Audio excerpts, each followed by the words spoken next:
Before we begin tonight, I want to share a question that an old monk once asked me. It was such a simple question that I almost laughed when I first heard it. Yet years later, I realized it had quietly changed my life. The monk asked, "What is the heaviest thing you carry every day?" At first, I thought the answer was obvious. My responsibilities, my regrets, my worries, the memories I could never seem to leave behind. But the old monk smiled and shook his head. "No," he said softly. "It is something much heavier than all of those." I didn't understand what he meant. In truth, I had traveled to the monastery because I believed my greatest problem was anxiety. I worried about my health. I worried about growing older. I worried about the future. I worried about things that might happen tomorrow, next year, or 10 years from now. And like many people, I believed those worries were simply part of life. Something unavoidable. Something normal. The monk listened patiently as I spoke. Then he said something strange. "I have a story for you." The following afternoon, he invited me to walk with him into the mountains. The path wound through tall pine trees that whispered softly in the wind. Sunlight filtered through the branches above us. The air smelled of cedar and earth. For a while, neither of us spoke. Then, as we reached a small clearing overlooking the valley below, I noticed something resting beneath an old tree. An ancient backpack. Its canvas was faded. Its straps were worn. It looked as though it had been sitting there for years. The monk pointed toward it. "Would you carry that for me?" I shrugged. "Of course." When I lifted it onto my shoulders, I immediately felt its weight. It was surprisingly heavy, far heavier than it looked. Still, I followed the monk down the trail. At first, I didn't think much about it. But after 10 minutes, my shoulders began to ache. After 20 minutes, my back hurt. After 30 minutes, irritation started to creep into my mind. The old monk walked calmly ahead of me. Meanwhile, I struggled with every step. The strange thing was that the heavier the backpack felt, the more annoyed I became. Not at the backpack, at everything. The heat, the trail, the trees, even the old monk. Eventually, I could take no more. I dropped the backpack onto the ground. "Why am I carrying this?" I asked. The monk turned and looked at me. Then he asked a question that seemed completely unrelated. "Are you angry at the backpack?" I frowned. "Of course not. I'm angry because it's heavy." The monk smiled. "Are you certain?" At the time, I thought he was simply speaking in riddles. Old monks often seem to do that. So I ignored the question. The monk sat down on a nearby rock. "Open it," he said. I knelt beside the backpack. For some reason, I expected to find stones, or books, or tools, something that would explain the weight. Instead, I found a small wooden box. Nothing more. Curious, I opened it. Inside was a single folded piece of paper. Just one. I unfolded it carefully, and when I read the words written on it, something inside me became very still. The paper said, "Things that never happened." I stared at the words. Then read them again. "Things that never happened." The monk remained silent. The valley below was bathed in golden afternoon light. The wind moved softly through the trees. And then the monk finally spoke. "In the last 5 years," he said, "how many of the disasters you feared actually happened?" I opened my mouth to answer, then stopped, because the truth was uncomfortable. Very few, almost none. The illnesses I imagined never came.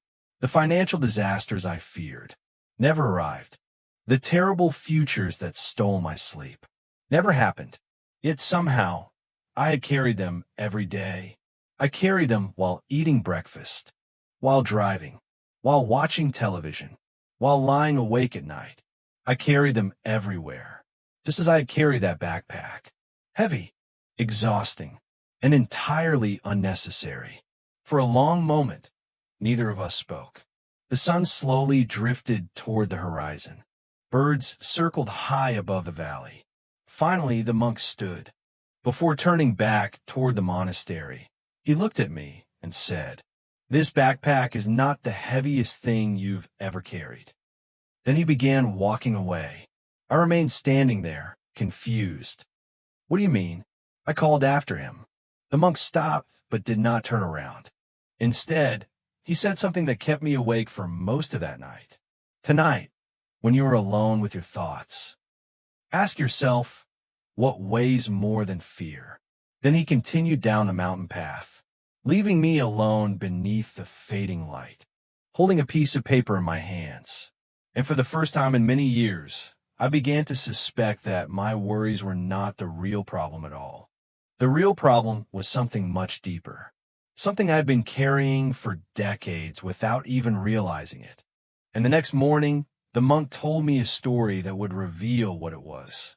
That night, I barely slept. The monk's question kept returning to me.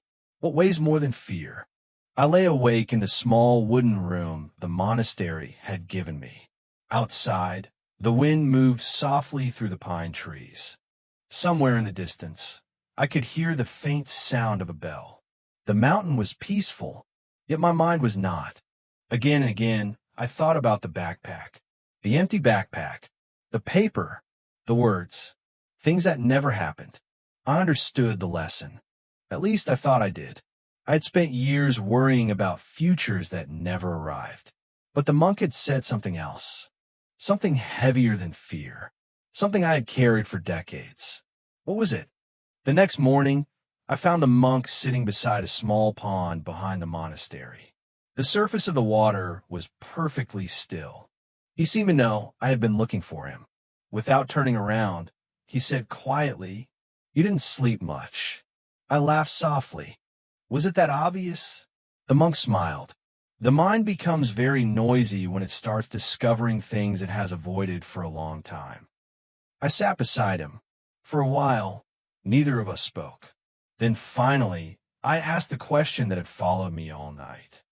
What is heavier than fear? The monk picked up a small stone from the ground. Instead of answering, he tossed it gently into the pond.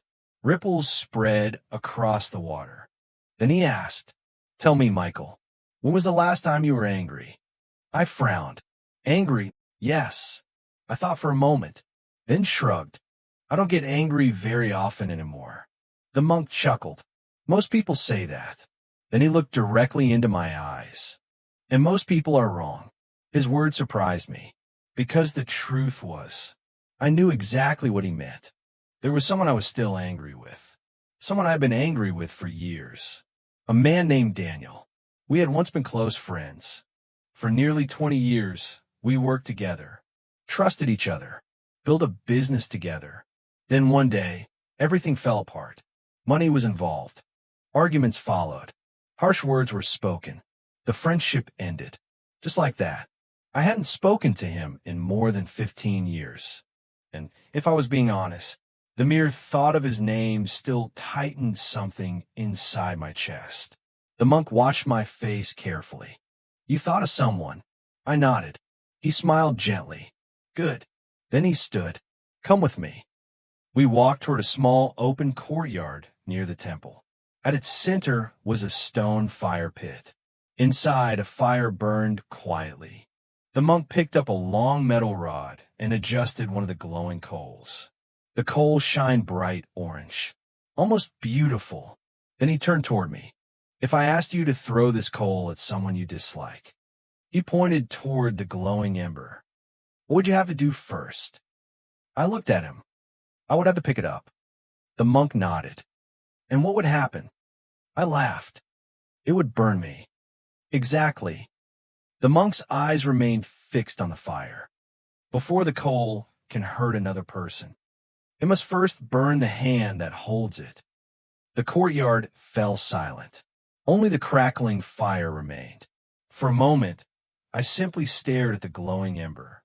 Then suddenly, I understood why he had asked about Daniel. For 15 years, I had been carrying anger. Not every day, not every moment, but often enough.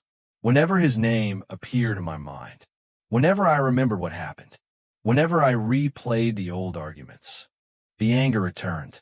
And every time it did, I suffered. Not him, me.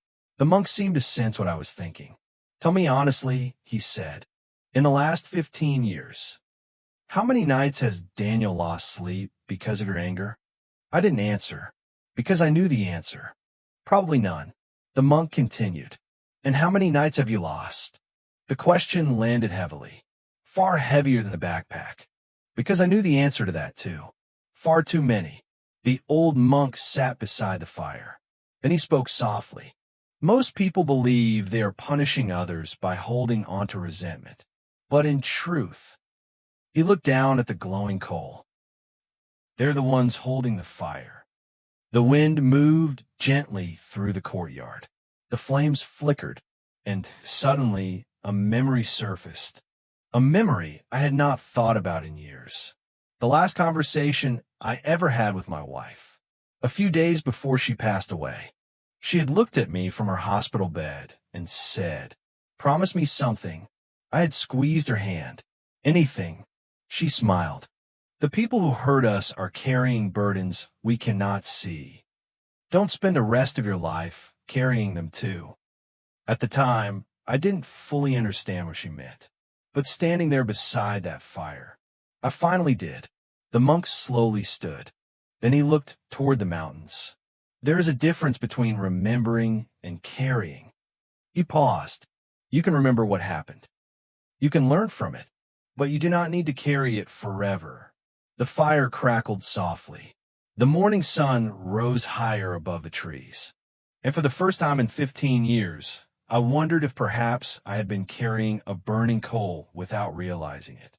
Not because I wanted revenge, not because I hated Daniel, but because somewhere deep inside, I had become accustomed to the weight of the fire. As we walked back toward the monastery, the monk stopped one last time. Then he said something that would trouble me even more than the backpack.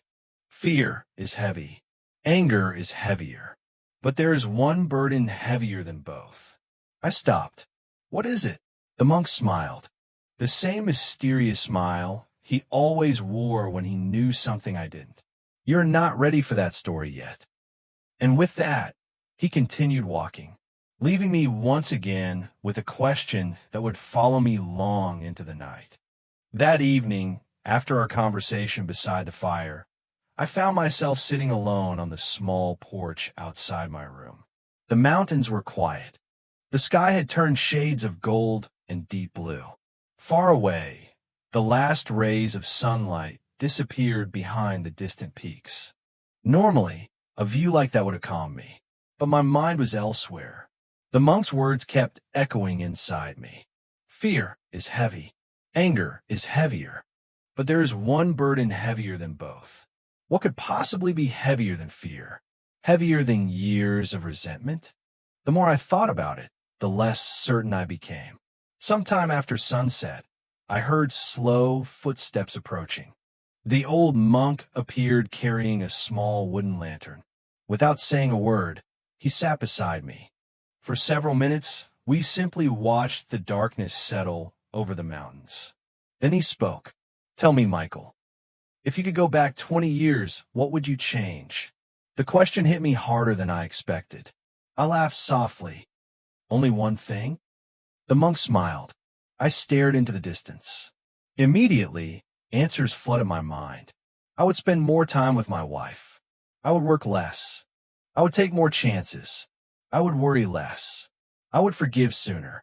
I would call my father more often before he died. I would say certain words and never say others. The list seemed endless. The monk listened patiently. Then he asked, "And how often do you visit those memories?" I looked at him. "What do you mean?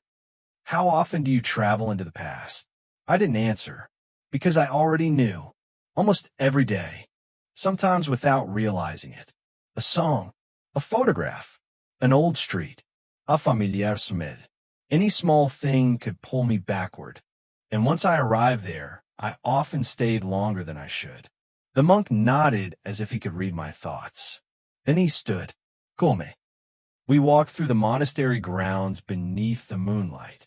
The air was cool. The night was still. Eventually, we entered a small storage room I had never seen before. Dust covered the shelves. Ancient scrolls rested in wooden boxes. The room smelled faintly of cedar and age. In the corner stood an old grandfather clock. Its wooden frame was beautifully carved. Its glass face reflected the lantern light. But something was strange. The clock had stopped. The hands pointed to the same time. 8:17, frozen, motionless. The monk walked toward it, then asked, "What do you see?" "A broken clock." The monk nodded. "And how long do you think it has been broken?" I shrugged. "Years, maybe." The monk smiled. 23 years. I looked at the clock again. 23 years. The monk gently touched the wooden frame. "This clock stopped working many years ago. But every day, someone comes here. They wind it. They clean it. They polish it. They care for it as if it were still alive." I frowned. "Why?" The monk looked at me. "That is exactly the question." Silence filled the room. Then he asked softly, "How much of your life have you spent winding broken clocks?" I felt something shift inside me. The room suddenly seemed smaller, the air heavier, because I knew he wasn't talking about the clock. He was talking about me, about the conversations I replayed, the mistakes I replayed, the decisions I replayed, the years I replayed, again and again and again, like a man winding a clock that would never move. The monk continued, "Many people believe regret is wisdom. But often regret is simply attachment wearing a different mask." I stared at the stopped hands. 8:17, 23 years. Never moving, never changing, no matter how badly someone wanted it to. The monk's voice became softer. "Tell me, Michael, how many times have you relived the same mistake?" I swallowed. "Hundreds, maybe thousands." The old monk nodded. "And how many times has reliving it changed the past?" I looked away, because the answer was obvious. None. Not once. The clock remained frozen, just as the past remained frozen. Neither one could be changed. Yet somehow, I kept returning. The monk sat beside the old clock. Then he told me a story. Many years ago, there was a farmer whose son left home after a terrible argument. The father said cruel things. The son left in anger. Months later, before they could reconcile, the son died unexpectedly. For the rest of his life, the father replayed that final conversation. Every day, every night, every year, he imagined different words, different endings, different choices. Eventually, he became an old man. One day, he met a wandering monk. The monk listened patiently to his story, then asked him a single question. "While you have spent 30 years talking to the past, who has been living your present?" The father had no answer. Neither did I, because suddenly I realized something painful.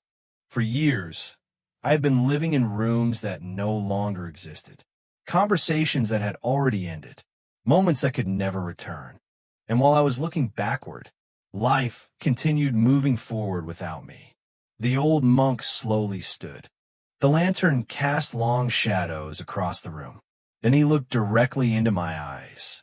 "Regret feels like respect for the past. But too much regret becomes disrespect for the life you still have." The words settled deeply inside me. Outside, the wind brushed softly against the monastery walls. Somewhere in the darkness, an owl called. The monk turned toward the door, then paused. Before leaving, he said something that sent a chill through me. "Tomorrow, I will show you the burden that nearly every human being carries. The burden that destroys more peace than fear, more peace than anger, more peace than regret." I stared at him. "What burden is that?" The monk smiled, then disappeared into the night, leaving me alone in the room, standing before a clock that had not moved in 23 years. And for the first time, I wondered how much of my own life had stopped moving with it. The next morning, I woke before sunrise. For a few moments, I simply lay there listening. The monastery was quiet. No traffic, no television, no phones ringing. only the distant sound of wind moving through the trees. It was the kind of silence most people say they want. Yet I had spent years running from silence. Because silence has a way of revealing things we spend our lives trying not to hear. As I sat on the edge of my bed, I realized something. The monk had helped me see my fears. He had helped me see my anger. He had helped me see my regrets. But there was another feeling beneath all of them, a feeling I rarely admitted, even to myself. Loneliness, not the kind that comes from being physically alone. Something deeper than that. The kind that remains even when people are around you. The kind that quietly asks, does anyone really understand me? Does anyone truly see me? Before I could think any further, there was a gentle knock at the door. The old monk was waiting outside, as though he already knew where my thoughts had gone. We walked together through the monastery grounds. The morning air was cool. Mist drifted across the mountains. For a while neither of us spoke. Then the monk asked, Michael, have you ever waited for someone who never came? The question seemed strange. Yet something inside me tightened immediately, because I knew exactly what he meant. The monk nodded. As I thought, he led me toward a small wooden pavilion overlooking the valley. At the center stood a single table, and on the table sat 2 cups. One was filled with tea. The other remained empty. The monk motioned for me to sit. Then he began a story. Many years ago, there was an old man who lived alone at the edge of a village. Every morning he woke before sunrise. Every morning he prepared 2 cups of tea, one for himself and one for a guest. The villagers often asked him the same question. Who are you waiting for? The old man would smile. My son. The villagers would exchange glances, because everyone knew the truth. His son had left 20 years earlier. No letters, no visits, no messages, nothing. Yet every day the old man prepared 2 cups of tea, and every day he sat beside the empty chair, waiting. Years passed. His hair turned white. His hands grew weak. Still he waited. One morning, a traveler stopped at his home. The traveler noticed the empty chair and the untouched cup. Who sits there? He asked. My son.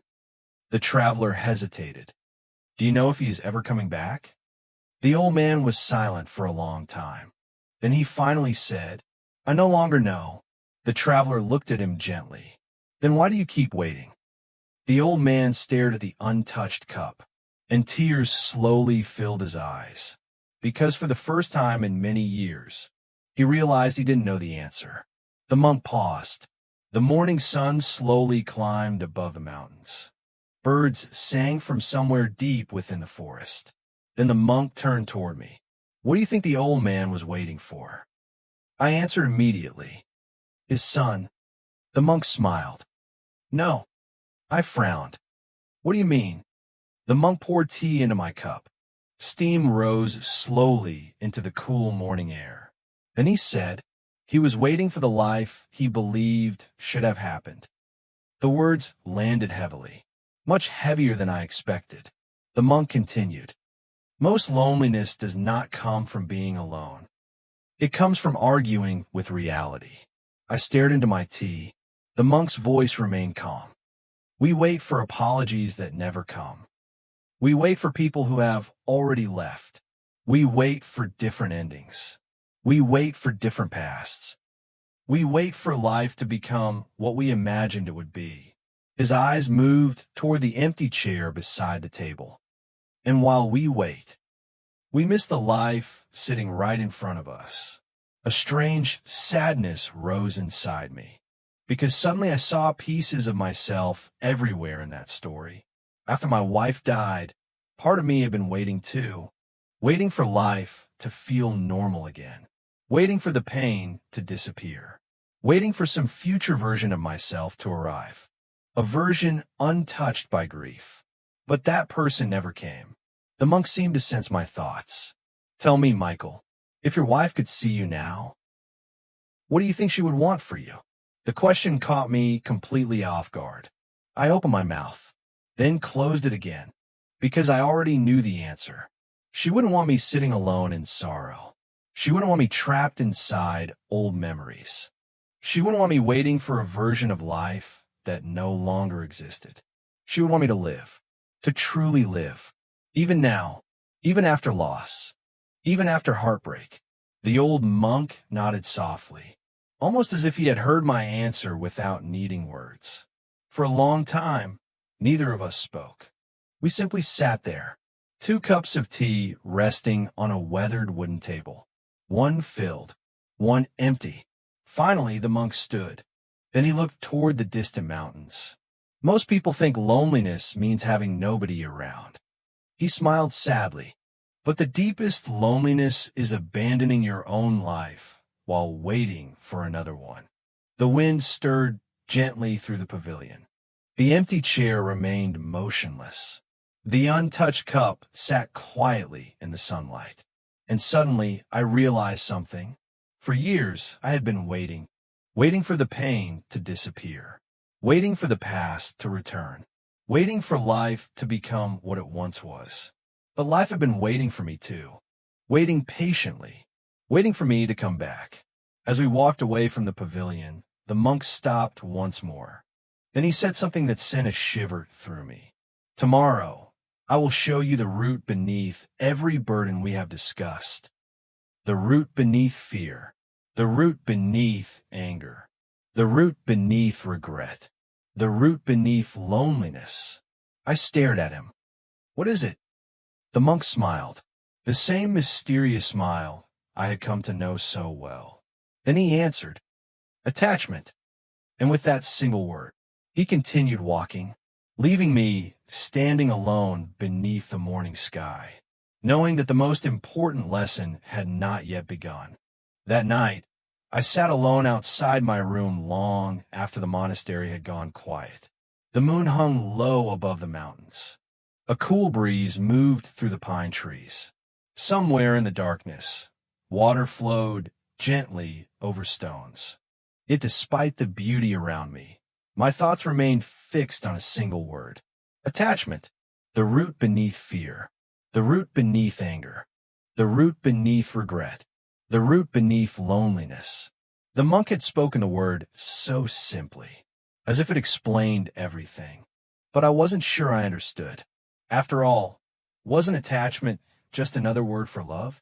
Wasn't it natural to miss people, to care deeply, to hold on to precious memories? The more I thought about it, the more confused I became. The next morning, I found the monk tending a small garden near the edge of the monastery. He was kneeling beside a young tree, carefully watering its roots. When he saw me approaching, he smiled. I've been expecting you. I laughed. You always seem to know what I'm thinking. The monk chuckled softly. No, you simply wear your thoughts on your face. I sat beside him. For a few moments, we watched the morning sunlight filter through the branches overhead. Then I finally asked the question that had followed me all night.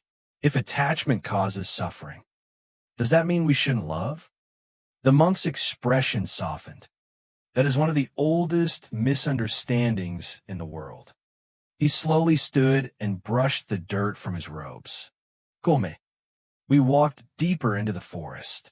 The path wound between ancient trees whose roots stretched across the earth like great veins. Eventually, we reached a clearing. At its center stood an enormous oak tree. Its trunk was wider than 3 men standing side by side. Its branches stretched high into the sky. The tree looked strong, ancient, unmovable. But what caught my attention wasn't the tree. It was the rope. A thick rope had been tied around the trunk. The other end disappeared into the forest. The monk pointed toward it. Follow it. Curious, I walked along the rope. After several yards, I found its end. Tied to it was a small wooden cart. The cart was old, weathered, broken in several places. It clearly hadn't moved in years. I looked back at the monk. What is this? The monk walked over slowly, then asked, which one is trapped? I looked around. The cart. The monk smiled. Look carefully. I studied the scene. The cart couldn't move because of the rope. That seemed obvious. Then the monk asked again, "Is the cart trapped by the tree?" I nodded. "Of course." The monk shook his head. "No, the cart is trapped by the rope." For a moment, I didn't understand. Then he continued, "The tree does not care whether the cart stays or leaves. The tree is simply being a tree. The rope is what keeps the cart from moving." The morning wind rustled through the leaves overhead. The monk placed a hand on the old cart. Many people believe their suffering comes from loss. But often their suffering comes from refusing to release what is already gone. I felt a strange unease, because I knew this lesson was about more than a cart. The monk continued, "When your wife passed away, did your love disappear?" My chest tightened. "No, of course not." The monk nodded. "Exactly." Then he gently touched the rope. "This is not love." His fingers rested on the knot. "This is attachment." The words hung in the air between us. For several moments, neither of us spoke. Finally, the monk continued, "Love allows things to be what they are. Attachment demands they remain what they were." Something inside me became very still, because suddenly I understood. For 3 years, I had told myself I was suffering because I loved my wife. But perhaps that wasn't entirely true.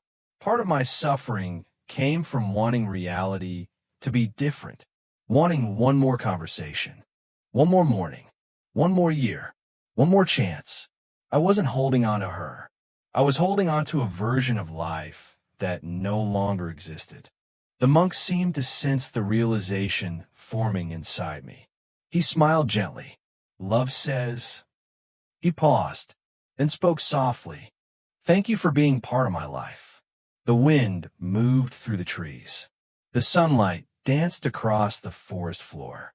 Then he continued, "Attachment says—" His voice became quieter. "You cannot leave." A lump formed in my throat, because I knew exactly which voice I had been listening to. For years, the monk sat down beside the old cart. Then he told me another story. There was once a woman who loved a beautiful bird. Every morning the bird would visit her garden. Its song filled her heart with joy. One day, afraid of losing it, she captured the bird and placed it inside a golden cage. At first, she felt relieved. Now the bird could never leave. Now it would always belong to her. But within days, the bird stopped singing. Its feathers lost their shine. Its spirit slowly faded. And eventually, the woman realized something heartbreaking. The thing she loved most had only been beautiful because it was free. The monk looked toward the sky. A hawk soared high above the mountains, effortless, untouched by anything below. Love gives freedom. Attachment takes it away. I watched the hawk disappear into the clouds. And for the first time, I began to understand the difference.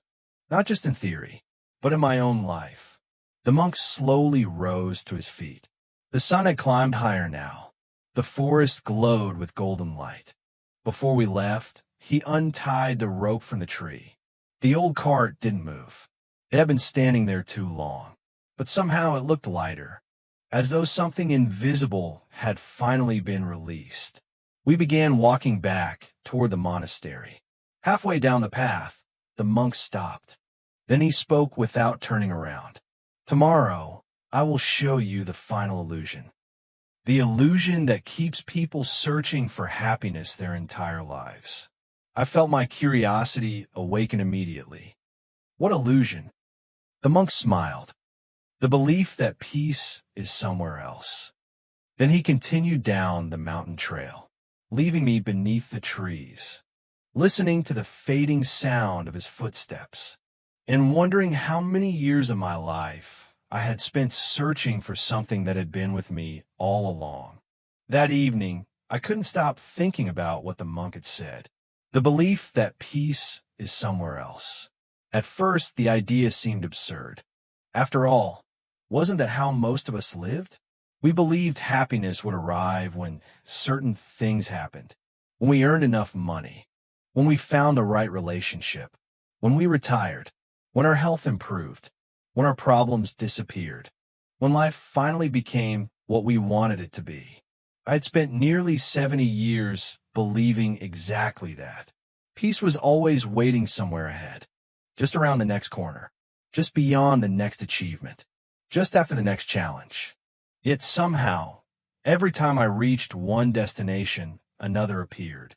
The finish line kept moving, and peace remained just out of reach. The next morning, the monk invited me to walk with him before sunrise. The mountain air was cool. A soft mist covered the valley below. The world felt suspended between night and day. As we climbed a narrow trail, neither of us spoke. Finally, after nearly an hour, we reached a high ridge overlooking endless mountains. The horizon stretched farther than I could see. The monk stood quietly for a moment. Then he pointed toward the distance. "Tell me what you see."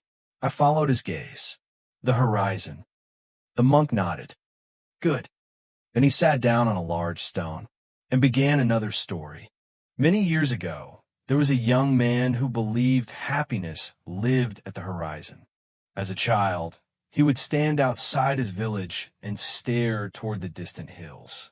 Every evening, the horizon seemed magical, beautiful, mysterious, perfect.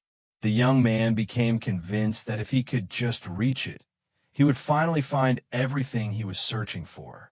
So one morning, he left home. He packed his belongings, said goodbye to his family, and began walking. All day he traveled. Yet no matter how far he walked, the horizon remained the same distance away. He continued the next day, and the day after that. Weeks became months. Months became years. Still he chased the horizon. Along the way, he met people who invited him to stay. He passed through villages filled with laughter. He walked beside rivers sparkling in the sun. He crossed forests filled with beauty, but he barely noticed any of it. His eyes remained fixed on the horizon, because he believed happiness was waiting there. Not here, not now, there, far away. Eventually, the young man grew old. His hair turned gray. His steps became slower. One evening, exhausted and alone, he sat beside an old traveler. The traveler listened to his story, then asked a simple question. "Have you reached the horizon yet?" The old man laughed bitterly. "No." The traveler smiled gently, perhaps because it was never a destination. The monk paused. The morning sun slowly began to rise above the mountains. Golden light spilled across the valley below. The world seemed to awaken. Then he looked at me. "Michael, how much of your life have you spent chasing horizons?" The question struck deeper than I expected, because immediately memories appeared. When I was young, I thought happiness would come when I earned more money. When I earned more money, I thought happiness would come when I owned a bigger house. When I owned the house, I thought happiness would come when I could retire. When retirement arrived, I thought happiness would come when life became easier. And even after all those years, part of me was still waiting, still chasing, still searching. The monk nodded slowly, as though he had seen the answer in my eyes. Most people spend their entire lives practicing a dangerous habit. What habit? He smiled, postponing their happiness. The words settled heavily into the morning air. Postponing their happiness.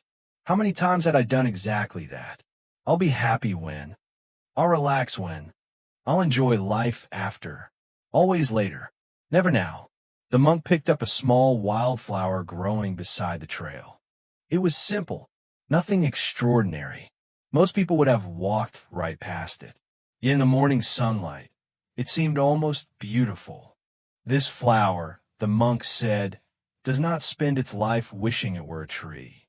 It does not compare itself to the mountains. It does not wait for a better season. It simply blooms where it is. The breeze carried the scent of pine through the air. For a moment, neither of us spoke. Then the monk continued, "The greatest thief of peace is not pain.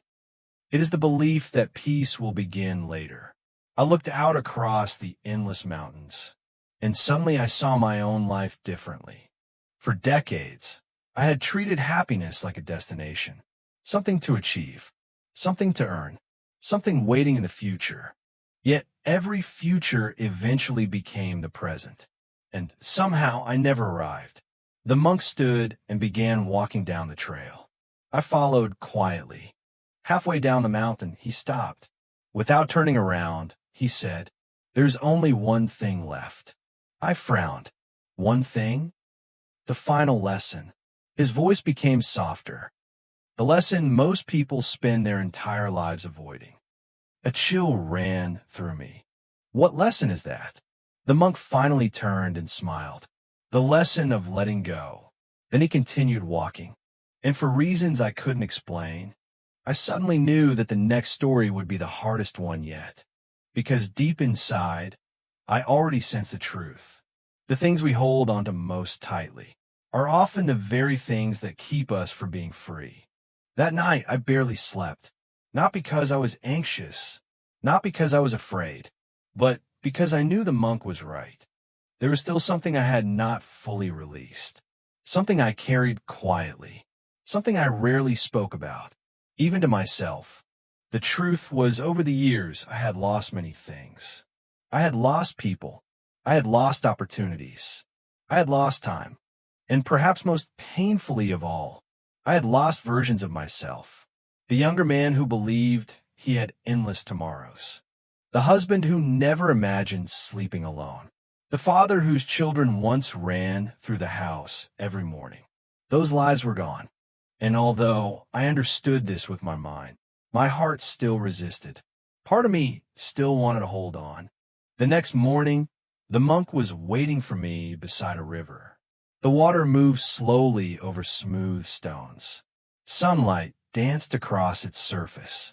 For a few moments, we simply stood there listening. Then he said, "Today, I will tell you the story of a man who could not let go." We began walking along the riverbank. The monk spoke as we walked. Many years ago, there was a traveler crossing a desert. The journey was long. The heat was relentless. Water was scarce. Every ounce of energy mattered. One day, the traveler found a beautiful golden cup half buried in the sand. It was unlike anything he had ever seen. Its surface gleamed in the sunlight. Its craftsmanship was extraordinary. The traveler immediately fell in love with it. He placed it carefully into his bag. At first, carrying the cup seemed easy. But as the days passed, the weight became noticeable, then exhausting, then painful. Still, he refused to leave it behind. "It is too valuable," he told himself. "This cup is special." So he continued carrying it. Day after day, mile after mile, the desert grew hotter. His water grew scarce. His body grew weaker. Eventually, he reached a point where he could barely walk. Yet even then, he clung to the cup. One evening, he collapsed beneath the burning sky. Certain he would die, an old wanderer happened to find him. The wanderer looked at the exhausted traveler, then at the heavy bag beside him. "What is inside?" he asked. The traveler proudly showed him the golden cup. The old wanderer examined it for a moment, then smiled. "It is beautiful." The traveler nodded. "That's why I cannot leave it." The old wanderer handed it back, then quietly said, "It appears you do not own the cup." The traveler frowned. "What do you mean?" The wanderer pointed toward the bag. "You believe you are carrying it, but now it is carrying you." The monk fell silent. The river continued flowing beside us. The sound of moving water filled the space between his words. Then he looked at me. "Michael, what are you still carrying?" The question struck directly into my heart. Not my mind, my heart. Because immediately I knew I wasn't carrying a golden cup. I was carrying old stories, old identities, old grief, old expectations. I was carrying the belief that life should have unfolded differently, that certain people should still be here, that certain moments should have lasted longer. The monk nodded as if he could see every thought passing through me. Then he knelt beside the river. He picked up a handful of water. For a brief moment, it rested in his palm. Then it slipped through his fingers and returned to the river. Life is like this. He looked at the water. The tighter you close your hand, the less you can hold. I watched the current move downstream. The same water never remained. Not for a second, not for a moment. Always moving, always changing. The monk continued. When people hear the words, let go, they often think it means forgetting. He shook his head. It does not. Letting go is not forgetting. It is no longer demanding that yesterday become today. The river flowed steadily onward. A leaf drifted past us, then another. Neither resisted the current. Neither tried to return upstream. Suddenly, I remembered something my wife once told me many years ago. We had been sitting on our porch during a summer storm, watching rain fall across the yard. For no reason at all, she had looked at me and said, "One day, one of us will have to learn how to live without the other." At the time, I laughed. I told her not to talk about such things. We were younger then, healthier, certainly had plenty of time, but she had simply smiled. And now, standing beside that river, her words returned with unexpected clarity. One day, one of us will have to learn how to live without the other. Tears filled my eyes, not because I was sad, at least not entirely, but because for the first time, I realized something. For 3 years, I had been trying to keep holding a chapter that had already ended, not out of love, but out of fear. Fear that letting go meant losing her. The monk seemed to sense the realization. He placed a gentle hand on my shoulder. Then he said quietly, "The people we love never truly belong to us. They're gifts, beautiful gifts. And every gift eventually returns to where it came from." The wind moved softly through the trees. The river continued its endless journey. And for the first time in many years, I stopped fighting it. Not completely, not perfectly, but enough. Enough to feel something I hadn't felt in a very long time. Relief. The monk stood and began walking back toward the monastery. I followed slowly behind. After several minutes, he stopped one last time. Then he turned toward me. His eyes were calm, peaceful, almost joyful. "Tomorrow," he said softly, "you will learn the final lesson." I felt my heart quicken. The final lesson? The monk smiled. Yes. The lesson hidden beneath every story. The lesson people spend their entire lives searching for. I waited. The mountain breeze moved gently around us. Then he spoke. "You do not find peace. You remember it." And with those words, he continued down the path, leaving me standing beside the river, watching the water disappear into the distance, and wondering if peace had been with me all along, waiting patiently for me to stop searching everywhere else. That night, I sat alone beside my window long after darkness had settled over the monastery. The mountains were silent. The stars seemed brighter than I had ever seen them. And for the first time since arriving at the monastery, I wasn't trying to solve anything. I wasn't replaying old conversations. I wasn't worrying about tomorrow. I wasn't searching for answers. I simply sat there, breathing, listening, being. And yet, something inside me still wondered. If all these lessons were true, if fear could be released, if anger could be released, if regret could be released, if attachment could be released, then what remained? Who would I be without all the things I'd spent years carrying? The next evening, the monk came to my room and asked me to follow him. We walked through the monastery grounds in silence. The sun had already set. The sky glowed with the last traces of twilight. Soon we reached a small pond hidden among the trees. I had passed it several times before, but tonight it looked different. The moon hung above the water like a silver lantern. The surface of the pond was perfectly still, and floating near the center was a single white lotus flower. Beautiful, quiet, unmoving.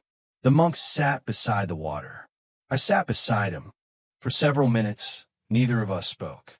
Then he asked softly, "Michael, what do you see?" I looked at the pond. The moon. The monk smiled. "And where is it?"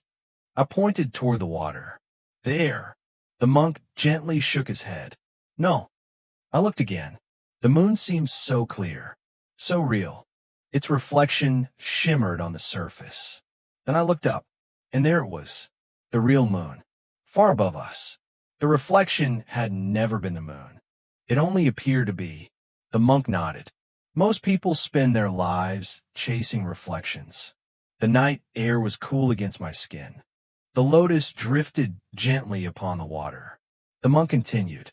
They search for peace in money, in status, in possessions, in other people.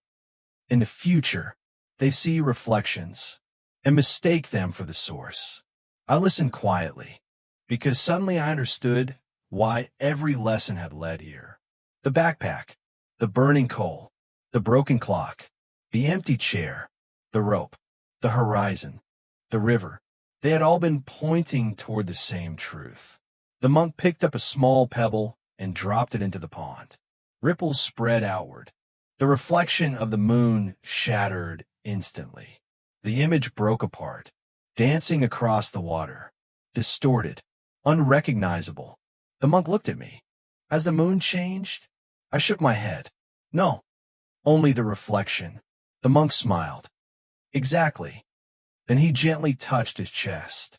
Peace is like that. His voice was barely above a whisper. When a mind is disturbed, when fear arises, when grief appears, when anger takes hold, peace seems lost, but it is not lost, only hidden beneath the ripples. The pond slowly became still again. The reflection returned. Calm, clear, whole. Something inside me suddenly loosened, not because I had learned something new, but because I remembered something old, something I had always known. The peace I had spent years searching for was never waiting in the future. It wasn't hidden in another achievement, another possession, another version of life. It had been quietly present all along, beneath the noise, beneath the fear, beneath the grief, waiting, patiently waiting, for me to stop running. Tears filled my eyes, but this time they felt different. Not tears of sadness, not tears of regret. Something softer, something lighter. The monk remained silent, as though he understood that some truths lose their power when explained too much. Finally, after a long while, I spoke. What happens now? The monk smiled, the same gentle smile I had seen many times before. Now, he looked toward the moon. Now you live. I laughed quietly. That's it. The monk laughed too. That is more than enough. The night deepened around us. The lotus floated peacefully upon the still water. The moon continued shining above, unconcerned, unchanging, whole. The monk slowly rose to his feet. Then he offered me his hand. As we began walking back toward the monastery, he spoke one final time. Most people spend their lives trying to become someone else. They believe peace belongs to a future version of themselves, a wiser version, a stronger version, a happier version. He paused, then looked directly into my eyes. But peace begins the moment you stop trying to become and simply allow yourself to be. We continued walking beneath the moonlight. The path seemed familiar now, not because it had changed, but because I had. The mountains were the same mountains. The wind was the same wind. The stars were the same stars. And yet everything felt different. Or perhaps, for the first time, everything felt exactly as it truly was. Years later, when people ask me what I learned at the monastery, they often expect some profound secret, some hidden wisdom, some complicated philosophy. But I always tell them the same thing. The old monk never gave me peace. He showed me that I had been carrying too many things to notice it. Fear, anger, regret, loneliness, attachment, the endless chase for a better tomorrow. One by one, he invited me to set them down. And beneath them all, exactly where it had always been, I found a quiet place within myself.